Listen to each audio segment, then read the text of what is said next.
unang-una nagulat ako no na coming from the Vice President sa panahon na nagkaroon ng paglilitis tungkol sa kanyang utterances of grave threats no dun sa unang artikulo, I did not expect that she will say something like that no.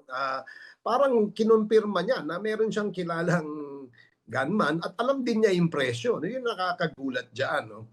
Pangalawa, she said this in a crowd sa ibang bansa no, at paano kaya napipaint yung picture ng bansa no in terms of, let's say, peace and order sa ating bansa kung ganun yung pagkakakwento o ganun yung pagkakalarawan no ng ating Vice Presidente dito sa sinasabing mga gunman. So nakakagulat.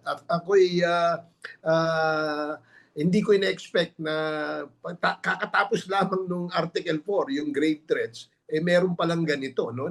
Remember yung usapin doon sa grave threats na yan ay yung una, yung pag-utter niya ng mga pagbabanta sa tatlong importanteng malalaking tao sa ating gobyerno. Pangalawa, yung sinabi doon na meron siyang kinontrata. So now it probably gives us a picture na totoo pa lang may nakontrata dahil alam din niya yung presyo no. Yun lang yung aking pananaw diyan.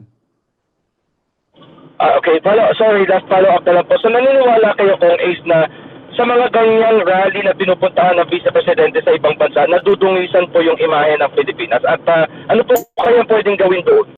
Yes, tama. No?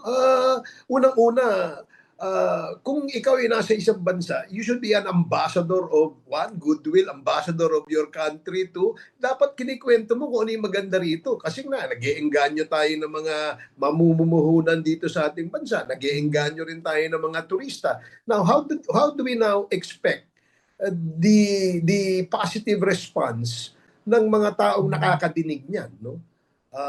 Yun ang no, sa aking paniwala nakakasira ito no sa imahe ng ating republika, ng ating mga kababayan dito. Imagine painting a picture na pwede palang mag-hire ng assassin dito na sa halagang 5,000 no.